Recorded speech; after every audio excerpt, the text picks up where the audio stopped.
Re-bienvenue les mordus pour une 4e saison, épisode 1. On est content d'être là, Raymond? Ben, j'avais hâte, je m'ennuyais. 4 saisons, pensais-tu qu'on était pour faire ça? Non. C'est incroyable, pareil. Vraiment. Hein? Un petit projet comme ça de départ qu'on dit, hey, on va faire une coupe d'enregistrement, on va s'amuser avec ça. Là, je pense que ça part. Avec des gros invités. Là. Ça part fort là, pour l'épisode 1 de cette nouvelle saison. On a le nouvel ambassadeur des mordus. Donc, Simon Benoît. Je vous raconte comment j'ai rencontré Simon. Dimanche matin, les enfants sont couchés. Je taponne sur Facebook et là, je vois une vidéo d'un énergumène qui enlève une porte de son locataire pour se faire payer. Et là, je dis, mais c'est un malade, ça. Et là, évidemment, quand j'écoute la vidéo, je vais vous laisser le punch, là, mais c'est pas vraiment ça qui se passe. Mais une très belle vidéo, bien faite, bien vulgarisée. Et là, j'appelle Simon. Bienvenue, Simon. Salut, merci de nous avoir invités. Je te contacte. Yes. En dans quelques minutes, tu me recontactes. On se book un dîner. C'est ça, être dans l'action. Ouais. 4 jours plus tard, je t'offre un poste d'ambassadeur avec les mordus. Et là, tu nous publies du contenu pour aider les mordus à avoir vulgarisé l'investissement immobilier. Dans l'immobilier, c'est ça. Puis ouais, ça s'est fait super vite. Super on était... Vraiment, on est allé dîner comme la semaine d'après, puis ça s'est fait vite. Mais en tout cas, ben merci de m'avoir justement donné cette opportunité-là. Ça fait plaisir. Merci à toi de nous vulgariser des situations loufoques, puis de ramener ça dans le sérieux à toute fin de tes capsules. Exact. Ben ça, si je peux juste toucher là-dessus rapidement, ben j'ai un petit channel YouTube. Puis j'ai parti ça il y a 2-3 ans comme par plaisir, parce que j'aime ça enregistrer, puis j'aime ça YouTube. J'écoute beaucoup de contenu, fait que je voulais en créer. Puis, je fais des capsules, des chroniques là, autour de l'investissement immobilier, tout ça. Puis, j'avais une situation avec un locataire qui me payait pas depuis comme 3-4 mois. Puis, j'étais allé sur le groupe des mordus d'immobilier, puis j'ai écrit, tu sais, j'avais entendu parler de la stratégie d'enlever une porte d'entrée. Là. Genre, chez un locataire qui te paye pas, puis tu sais, ça passe un message. Ça passe un bon message. Ça doit passer un message, là, depuis de porte d'entrée, OK, je vais déménager.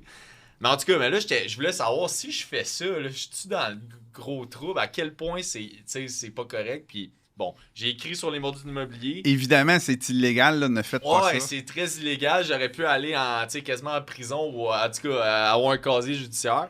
Fait que là, les mordus m'ont répondu que non, c'est illégal. À la place, ouvre-toi, va au tribunal du logement. C'est ce que j'ai fait. Là, aujourd'hui, ça fait 3 mois, c'est réglé. Il a reposé à la porte. J'ai reposé à la porte. Non, mais là, dans la vidéo, c'est que je l'ai stagé, que j'ai enlevé à la porte, mais je l'ai jamais enlevé à la porte. Bref, vous irez le regarder si ça vous intéresse. Mais bon, j'ai eu mon jugement, c'est fait, il est parti. Puis c'est un peu grâce à ça qu'on s'est connus, cette vidéo-là. Aujourd'hui, avec moi, j'ai amené pour le podcast mon bras droit Vincent Lajoie. Enchanté, Vincent. Merci, salut. Vincent, c'est cool qu'il soit là parce que il travaille avec moi dans mon entreprise Peinture Grade 5. Ouais. Puis vraiment, ça fait 1 an et demi, 2 ans qu'il travaille chez nous. Puis c'est lui, il m'a amené tellement de temps justement pour pouvoir faire ces vidéos-là, puis travailler là-dessus parce que... Évidemment, pendant qu'il s'occupe de l'organisation de la business, toi, tu as du temps libre ça m'a pour libéré faire... du temps parce qu'il s'occupe de l'estimation que je faisais toute moi-même avant. Maintenant, il a pris ça en charge, je fais ça encore mieux que je ne l'ai jamais fait. Puis il arrive d'un background corporate. Mais là, vraiment, dans la compagnie, là, plus ça va, plus il prend des responsabilités parce qu'on est une petite équipe. Puis, Vincent, peux-tu nous dire ce que tu fais dans la compagnie? Puis justement, ton background, là, ça vient de... Exactement. Moi, officiellement, je suis l'estimateur pour Grade 5, mais on est une petite équipe au bureau. Là. On est bientôt 5. Donc, je suis appelé à m'occuper des payables, des recevables, de l'estimation de la flotte des véhicules.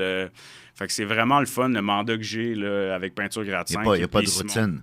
Oh non, pas du tout. Chaque journée est vraiment différente. On arrive avec de quoi de nouveau. C'est un cliché de le dire, là, que chaque journée est différente, mais c'est le cas, puis c'est la réalité, puis c'est vraiment le fun. C'est vraiment différent, comme que Simon disait. Moi, je viens plus d'un côté corporate, finance corporative, une structure très fondée. Tu prends la place de quelqu'un d'autre quand tu arrives dans l'entreprise. Là, je suis laissé plus à moi-même.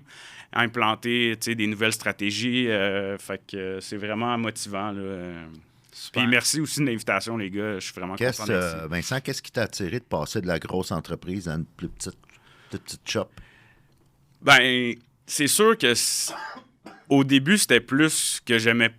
Je me détachais tranquillement justement du corporate. Je voyais que c'était pas en ligne vraiment avec ce que j'aimais faire.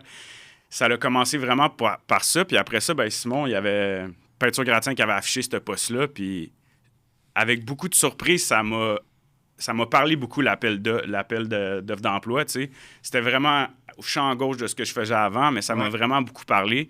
Justement, l'éventail, tu sais. La diversité. Exactement, des tâches à faire. Donc, puis depuis 2 ans maintenant, c'est... Ça n'arrête pas d'augmenter. Ouais. C'est ça, tu sais, dans une petite équipe, nous autres, chez Peinture 45, on est à peu près 40. Tu sais, une compagnie de peinture, on est à peu près 40 employés de peintre, mais dans le bureau, on est juste une petite équipe, tu sais, on est juste 5 avec Vincent. Puis, tu sais, on fait toutes sortes, on est tout le temps en train d'essayer d'améliorer nos procédés, tout ça, trouver des façons d'être plus efficaces. Fait que, puis là, Vincent, quand je l'ai engagé il y a 1 an et demi, on était juste 3 dans le bureau, puis je faisais toutes les soumissions, puis j'étais débordé, tu sais, j'avais pas le temps de travailler sur d'autres projets, mettons, des projets immobiliers, des projets de...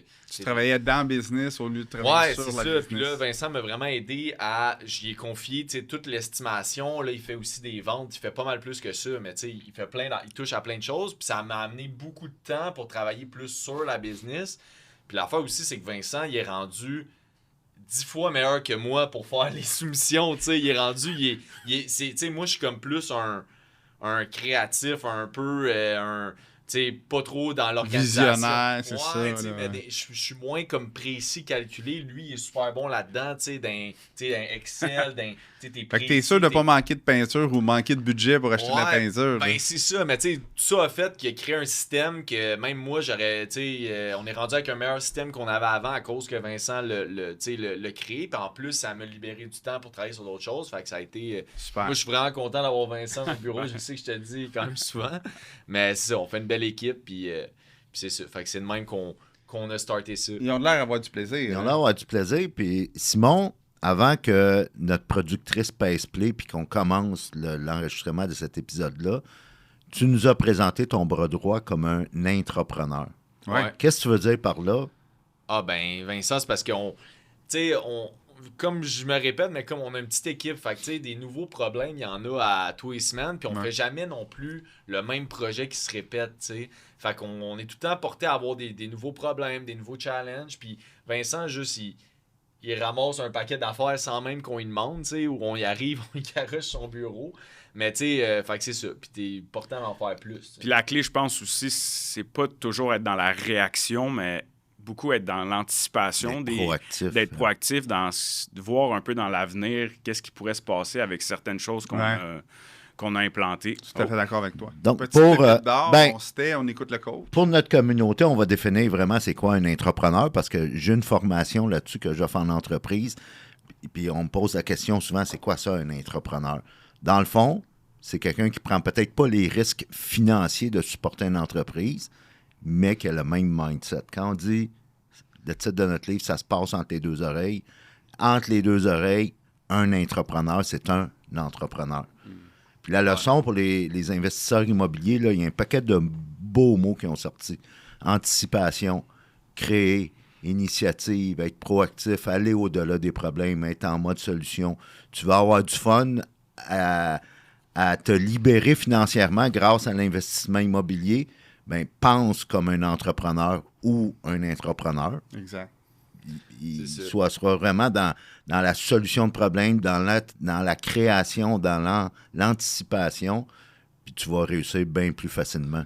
Ben, c'est ça. Ben, je pense qu'au final, c'est que tu as l'entreprise à cœur, puis ça paraît. Puis, tu sais, s'il faut pour un projet que tu commences plus tôt ou que tu modifies ton horaire un petit peu, tu sais, tu vas t'arranger. Je sais. Moi, ce que je trouve fantastique de vous voir aller, tu sais, toi, tu as de la gratitude envers, j'ai une belle équipe, puis j'ai plein de possibilités. Toi, tu as de la gratitude envers, ben tu fais tellement des belles choses, puis tu sais, je trouve que ça revient avec notre sujet de ça se passe entre les 2 oreilles. Tu sais, tu as 2 choix dans la vie. Tu peux toujours voir le côté sombre, puis tu peux toujours voir le côté lumineux, puis c'est le fun de vous voir aller. Votre équipe a clairement toujours le côté lumineux, le côté correct, le côté gratitude mis à l'avant-scène, plutôt que le côté de chercher des coupables, que d'aller, tu sais, le côté plus sombre, de chercher des coupables, mettre ça sur le dos de l'autre, pas prendre ses responsabilités. Fait que c'est le succès de votre développement. Tu parles du côté lumineux, tu sais, c'est littéralement ça qui s'est passé avec moi quand j'ai quitté le monde plus corporatif. J'ai eu une illumination de voir que c'était possible d'avoir un travail, tu sais, qui te permettait d'avoir créativité. Ouais, exactement. Tu sais, c'était vraiment, ça m'a pris par surprise que ça se pouvait avoir une job, tu sais, dans une entreprise qui était l'idée par des entrepreneurs puis qui te laissaient la possibilité de t'exprimer, c'est super. T'sais. C'est ça, mais tu sais, quand on a engagé Vincent, nous autres, c'était vraiment important pour nous qu'on reste, tu sais. Mon partner avec qui on a commencé en compagnie, il a la même âge que moi, même genre de profil. Fait qu'on voulait rester avec du monde positif, qui ont le goût d'être là, tout ça. Puis c'est vraiment important pour nous, quand on engage, d'avoir du monde avec ce mindset-là. Justement, ça se passe entre les deux oreilles. Là. Ben, comment vous faites pour le déceler, ce mindset-là? Parce que, tu sais, quelqu'un qui vient se porter en entrevue, là, il va juste monter son beau côté. Il va juste montrer son beau côté. Fait que ça peut être difficile de voir s'il y a une attitude un petit peu plus dark dans le day-to-day ou quand il y a des problèmes, ces choses-là. Y a-tu un truc je pense que, tu sais, j'ai déjà entendu, faut que tu engages lentement, mais tu congédies rapidement, tu sais. Fait que c'est comme ça, là, on engage quelqu'un d'autre pour le bureau, justement, puis on n'a pas fait juste une entrevue, tu sais, on en a fait comme 3, tu sais. Après ça, il est passé au bureau, puis tout ça. Puis, tu sais, quelqu'un peut faker pour une entrevue de 30 minutes, tu sais, mais quand tu as côtoyé une personne pendant 4 heures, 5 heures, commence à être dur en maudit de faker. Tu sais, il y aurait des petits points qu'on soulevait, tu sais, ça lèverait des flags. Fait que je pense que c'est juste de prendre son temps, tu sais. Puis nous, on a, tu sais, aussi un élément de chance, là. On a été chanceux de tomber que toi, c'était un bon fit dans où tu étais rendu, tout ça. Mais je pense que c'est... Tu sais, l'équipe, c'est tellement important, c'est l'affaire la plus importante. Moi, je pense que c'est pas de la chance. Étant donné que tu as pris ton temps, tu as attiré cette chance-là. Ouais. Tu sais, le magnétisme de qu'est-ce qu'on dégage, plus prendre son temps et être conséquent dans nos actions pour aller embaucher quelqu'un, va faire qu'on va attirer la bonne personne. Si tu fais ton entrevue 15 minutes, à la va-vite, tu sais, genre, tu t'assis même pas dans la salle de conférence, puis j'ai un autre rendez-vous, tu regardes ta montre, mais ça se peut que tu vas attirer des gens qui vont se plaire dans cette atmosphère-là, puis c'est peut-être pas ça que tu veux, tu sais. Tu avais défini tes intentions avant, quand tu engages. Ouais, c'est sûr. Si tu as besoin d'un comptable, oui, il faut qu'il y ait des compétences en comptabilité, mais tu vas regarder le mindset, l'attitude avant. C'est ça qui vient en premier? Ou? Ben oui, d'après moi, c'est ça qui vient en premier parce qu'il y a bien des affaires qui peuvent s'apprendre, mais le mindset, quand quelqu'un c'est pas le bon fit pour l'équipe, ça, des fois, c'est comme impossible à changer. Là. Tu peux pas changer quelqu'un, mais tu peux y apprendre des affaires. Fait.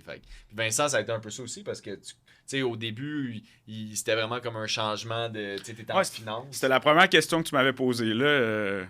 Mais semble que tu étais une job finance, bureau. Ça me surprend que tu m'envoies ton CV. T'sais. Donc là, tu es passé de la cravate au presque. Ouais, exactement. J'étais pas mal overdressed la première journée au bureau avec Simon. La première journée, c'était drôle parce qu'il est arrivé comme plus corporate. Habillé plus propre. Plus en chemise, tout ça. Nous autres, au bureau, on était comme en t-shirt. C'est sûr, on est en construction. Fait que c'est comme. Oui, c'est correct. C'est correct. Fait qu'on le niaise un peu pour ça. C'est la culture de votre entreprise. Hein? C'est vous autres qui décidez comment ça va être, puis vous allez attirer des clients qui sont à l'aise avec ça. T'sais, moi, je suis un peu plus en finance, puis je suis pas toujours en costard-cravate. C'est important, oui, première rencontre ou un événement public, mais je pense que j'attire des clients qui sont à l'aise avec mon type d'investissement. Donc, j'ai appris près de 50 ans, là, je commence à apprendre que je peux pas plaire à tout le monde non plus. C'est sûr. Fait que, mon habillement, il y a d'autres gens qui s'habillent comme moi puis que ça les dérange pas. Fait qu'à un moment donné, quand tu laisses aller cette énergie-là, ça change plus rien au niveau de tes performances. Parce que, tu as compris que le flow, il s'en va par là. Suis-le, le flow, là, t'sais. Ouais, tu veux faire affaire avec du monde qui sont comme toi, qui ont les mêmes valeurs, puis exactement. S'ils ont les mêmes valeurs puis ils sont comme toi, ben ton travail va leur plaire. Puis si ton travail leur plaît, ben c'est une roue qui tourne. Plus que tu vas perpétuer ça longtemps, plus la roue va tourner gros et vite. Ben, c'est ça, même chez nos clients, parce que nous, à la base, on ne l'a pas vraiment expliqué, mais Peinture 45, on est une compagnie de peinture commerciale et on fait plein de projets dans le Grand Montréal, des gros projets pour dans le nouveau quartier 10-30, tout ça, des tours à condos, toutes sortes d'affaires. Puis on trouve que en construction, il y a un peu un tournant, il y a un peu un changement de flambeau. Il y a de plus en plus de jeunes, de monde de notre âge. C'est une vieille industrie, il y a des vieilles façons de penser, mais nous, on connecte bien plus, puis on travaille mieux avec la nouvelle génération, si on veut, qui considère plus les employés. L'époque où tu pouvais traiter ta main-d'œuvre comme de la merde, là, c'est fini. Là, ça marche plus. Là, à Star, c'est quasiment rendu l'inverse. C'est le monde, t'es bon, faut que t'es gardes. C'est toi qui travailles pour tes bons. C'est plus l'inverse. Là, faut que tu donnes des conditions pour qu'ils aient envie de rester parce qu'il manque tellement de main-d'œuvre dans tous les domaines que s'ils se font chier un petit peu, ils vont avoir 3 offres d'emploi le mois prochain, puis ils vont faire comme je vais aller voir si le gazon n'est pas plus vert ailleurs. Ça veut pas dire que ça va être mieux ailleurs. Ça veut juste dire qu'ils se sentaient pas bien chez vous, puis ils vont décider tout simplement de quitter. Mais le nerf de la guerre reste aussi le service qu'on offre à nos clients. Je pense que... Ça passe par nos employés, c'est ça. Exactement. En plus. Fait que c'est là l'enjeu, on veut une belle équipe, mais aussi on a un service à livrer, puis... Mais dirais-tu que si tu veux justement donner ce service-là puis que les clients vous voient comme une entreprise fiable, prends soin de tes employés, prends soin de l'équipe, Absolument. puis eux autres vont prendre soin des clients. Ben oui, c'est 100% ça. C'est l'auteur du livre sur le why, Simon Sinek, qui dit comme boss, comme leader, comme chef d'entreprise, tu n'es pas en charge des résultats. Tu es en charge de ceux qui sont en charge des résultats. Ouais. Vous rêvez d'agrandir votre parc immobilier, mais vous vous sentez submergé par la paperasse. Les tâches administratives vous volent un temps précieux? Nous vous recommandons Plexflow, le logiciel de gestion locative centralisé qui automatise vos tâches administratives et vous permet de rester concentré sur vos objectifs de croissance. Rendez-vous sur plexflow.ca pour un essai gratuit de 30 jours. Ça, Costco a compris ça. Quand tu vas chez Costco, tu regardes les employés, il n'y a personne, ils ont tous l'air d'avoir du fun, même s'ils sont dans le jus, même s'il y a un gros volume, un gros achalandage, puis il y a bien du monde, ils livrent la marchandise parce que Costco, d'abord et avant tout, dans leur façon d'opérer, c'est les employés en premier. On prend soin de nos équipes, on prend soin de notre gang. Ouais. Eux autres vont prendre soin du reste. Ben ouais, je pense que c'est ça. Ça tourne tout le temps autour d'avoir la meilleure équipe possible. C'est les employés qui est la face de ton entreprise, tout ça. Fait que nous, on fait vraiment attention à ça. Puis on a une super belle équipe. T'sais, là, j'ai 25 mois, mais j'aurais pu en avoir d'autres. T'sais, j'ai Guy aussi, on en a plein de personnes. Puis ça fait que aussi on a du fun dans le bureau, là, nous autres. Là, c'est pas, on a du plaisir à travailler. Je pense pas. Moi, je me lève, le lundi, on s'en va au bureau, mais c'est pas, on n'a pas, ah non, c'est dimanche soir, demain, c'est lundi. Ça, c'est un mindset super important à avoir, de garder l'envie d'être au bureau, puis qu'il y a un environnement de travail qui permet d'être créatif, de développer, de trouver des solutions aux problèmes, de faire avancer les projets.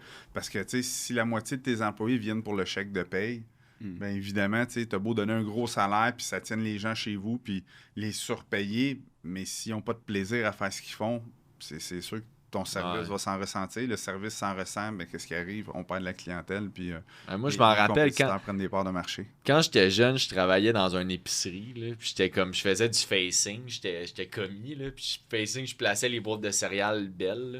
Puis je me rappelle parce que dans ce temps-là, je regardais l'heure, là, j'étais comme, mon chiffre finit à 5 heures, tu sais, OK, là, il me reste 2 heures, maudit, c'est long, là, je recheckais plus tard, 10 minutes de plus, OK, 1h50, tu sais, je calculais combien de temps il me restait, parce que c'était plate, tu sais, j'aimais pas ça, puis c'était poche, mais là, je repense à ça, puis comme c'est quand la dernière fois que j'ai fait ça, tu sais, ça arrive jamais, là, tu sais, il y a jamais une journée que je check l'heure, puis maudit, j'ai hâte à 5 heures pour finir, pour partir, tu sais. Fait que c'est vraiment je pense que tout le monde devrait se trouver un job ou quelque chose où ils n'ont pas à regarder l'heure, tu sais. C'est vraiment important, parce que c'est tellement une grosse partie de ta vie que tu devrais jamais être... Si tu écoutes ça en ce moment et tu as un emploi que c'est ça là, pour toi, là, décroche parce que il manque du monde partout puis tu peux te trouver de quoi que tu vas aimer. Tu as une bonne réflexion à avoir, en tout cas. Si tu prends pas le temps de réfléchir un week-end à dire, écoute, dans quoi j'aurais du plaisir, dans quel domaine je serais capable de m'épanouir, puis tu fais du day-to-day pour aller chercher un chèque, là, change de place. Là, c'est trop facile de changer de job maintenant. Est-ce que ton travail devrait absolument te définir ou définir la personne que tu es? Peut-être pas nécessairement, mais au moins, quand il y a quelque chose qui te drive toi-même, exactement, ben là, c'est correct. Je pense que... Ben, tu l'as bien dit. Quand c'est quelque chose, tu as raison quand tu dis ton travail ne te définit pas. Pas nécessairement. Sauf que, qu'est-ce qui te drive? Exact. Il y a un dicton qui dit... What drives you is less important than what you drive. Souvent, hey, c'est quoi ton char, c'est quoi ton véhicule, hey, bien beau ton truck, quelle année, hein? Fait que ce que tu drives, ce que tu conduis, c'est bien moins important que qu'est-ce qui te drive, toi. Où est-ce que tu t'en vas? Fait que toi, Vincent, qu'est-ce qui te drive à Peinture Grade 5? Ben, c'est sûr qu'au début, on n'en a pas parlé, mais je connais Simon depuis que je suis jeune. Hein. C'était mon voisin d'en face. Là, fait que, je le voyais toujours un peu du coin de l'œil, puis aller dans ses projets, puis dans ce qu'il a fait dans le passé. Je me voyais un peu pris avant dans le corporate. Je voyais pas le endgame. Là, Qu'est-ce que tu as dans une plus petite entreprise que tu n'avais pas? Ouais, c'est ça. Ben, justement, premièrement, avec la confiance que Simon a envers moi, j'ai pas d'horaire, j'ai pas à définir un horaire strict.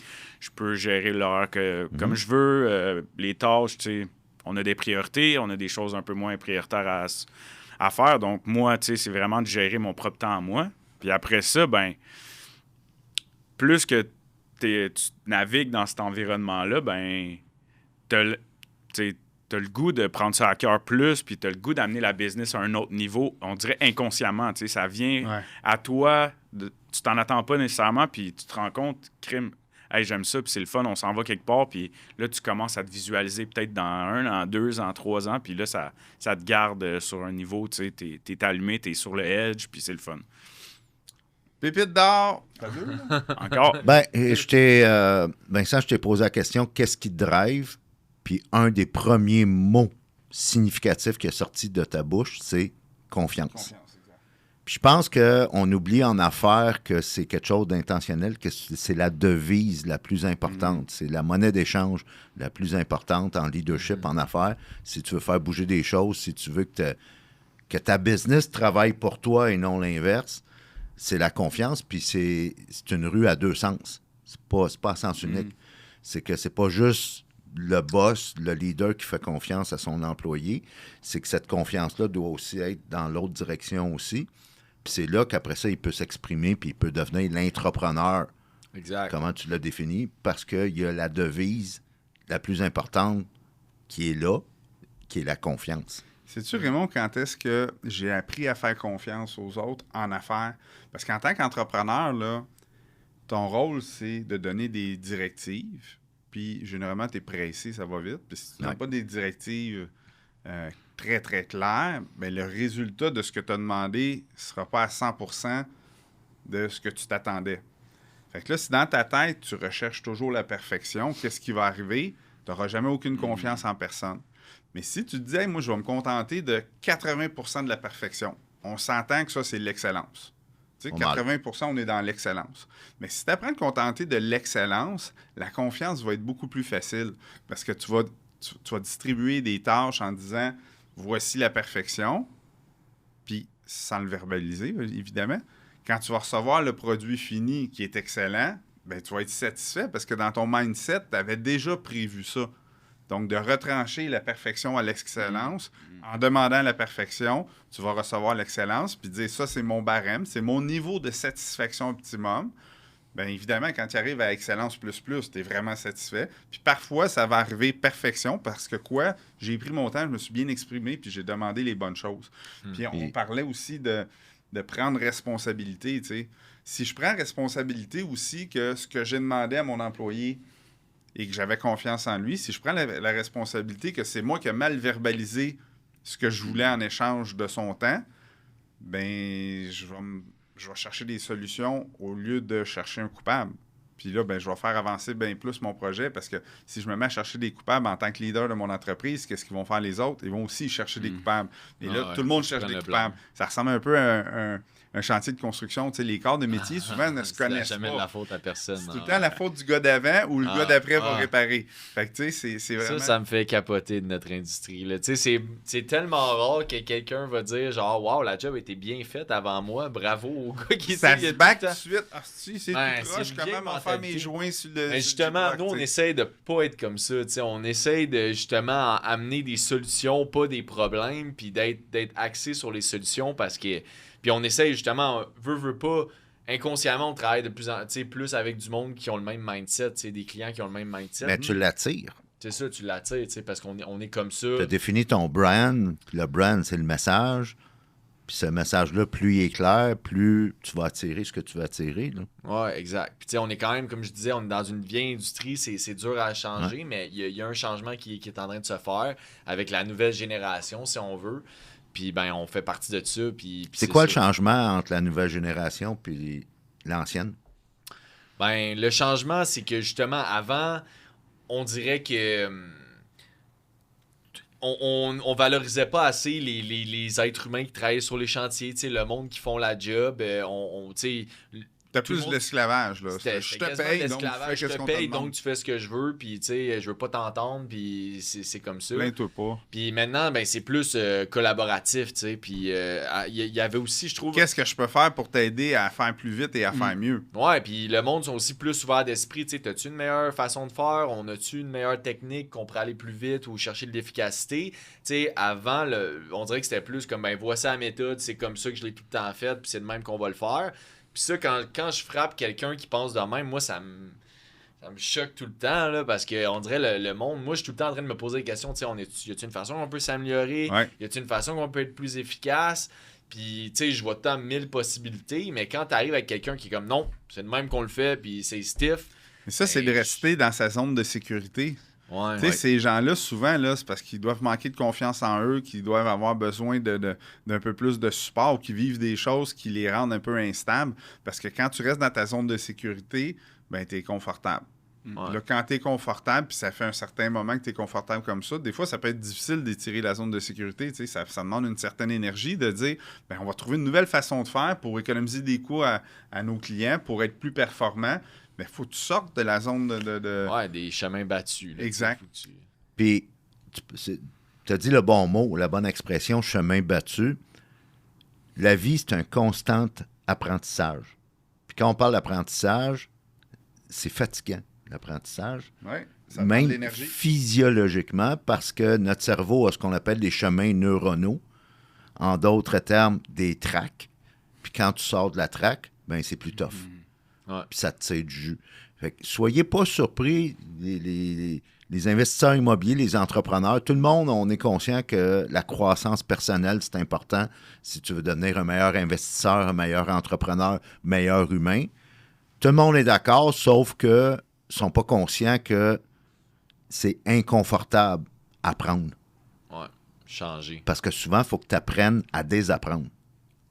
Ouais, Parce que ouais. ce qui était vrai hier est peut-être plus vrai aujourd'hui, puis va l'être encore moins demain.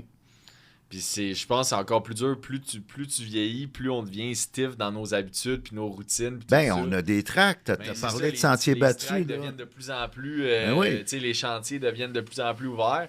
Puis là, du changement, c'est plus difficile. Tu sais, quand on parle de chemins neuronaux, là, l'anecdote que j'aime raconter, c'est un des plus grands joueurs de basketball, Larry Bird, il y a Ouais. plusieurs années.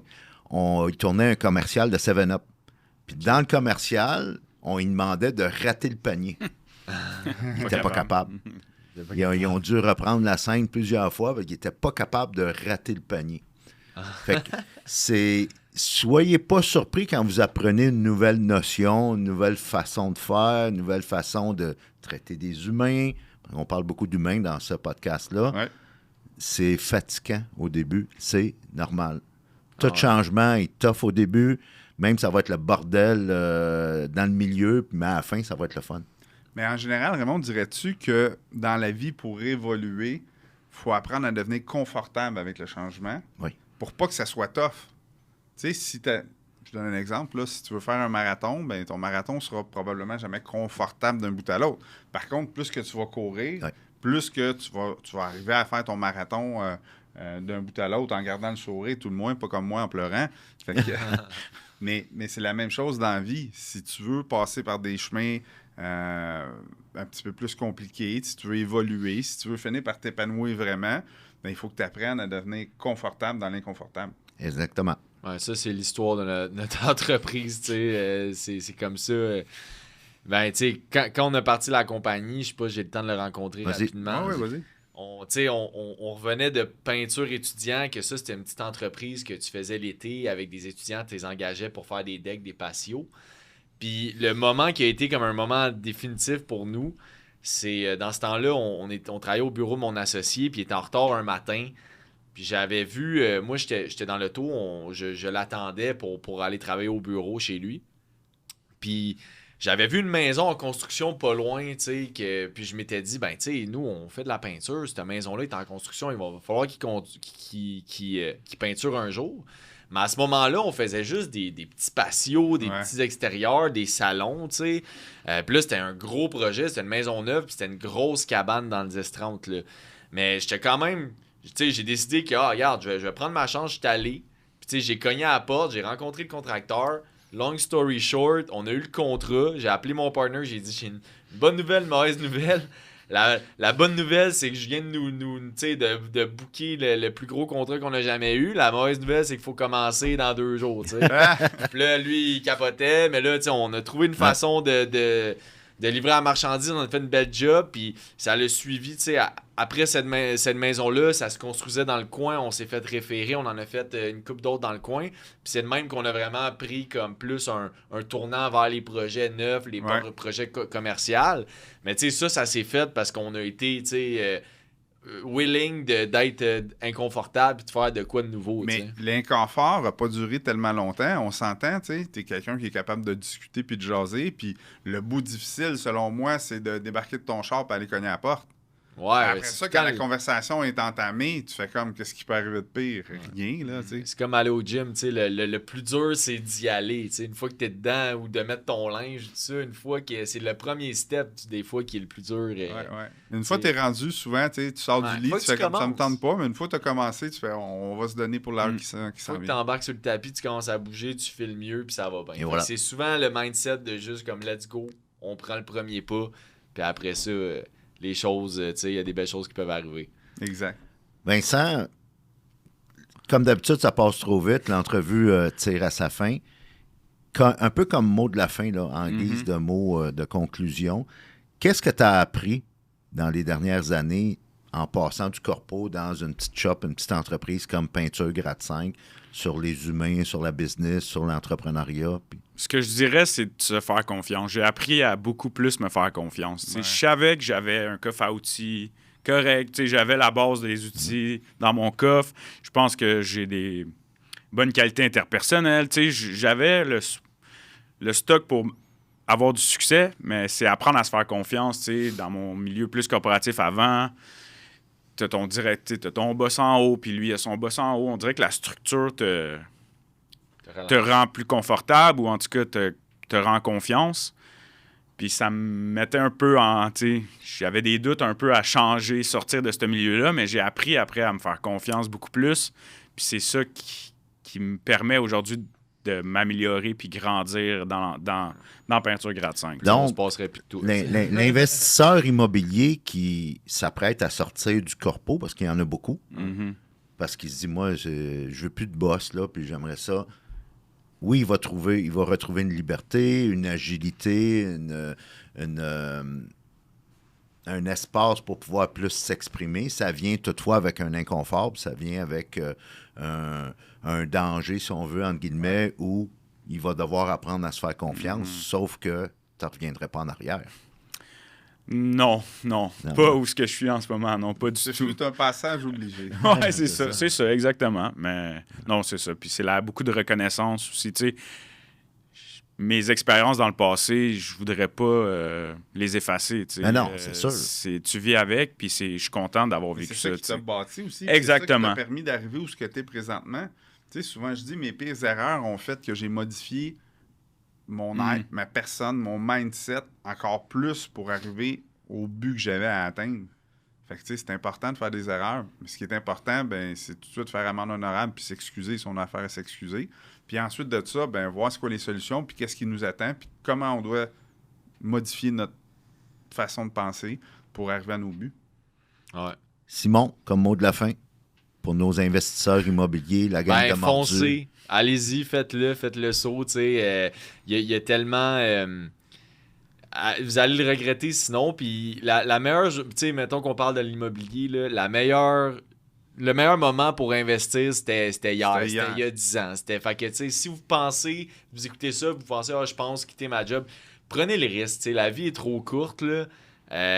Go for it, puis vous allez voir, là, ça va bien. C'est un risque qui se calcule bien. C'est un risque calculé en immobilier, puis tout ça. Puis à un moment donné, c'est à toi de faire que ça fonctionne. Fait que fais-toi confiance, comme Vincent dit, puis foncez. Moi, c'est ça que je dirais comme mot à la fin. Puis soyez bon avec les humains, parce que je pense que c'est une pépite qui ressort, là, un dénominateur commun que ta liberté financière ou passer au prochain niveau comme humain, comme entrepreneur, ça va impliquer d'autres êtres humains. Sois bon avec les humains, considère-les, puis c'est là que tu vas atteindre tes objectifs. C'est sûr. Merci, messieurs. Merci, merci merci messieurs. à vous. C'était été super intéressant de vous recevoir. Les Mordus, c'est lancé. Saison 4, premier épisode, c'est tourné. On se revoit la semaine prochaine. Même heure, même poste.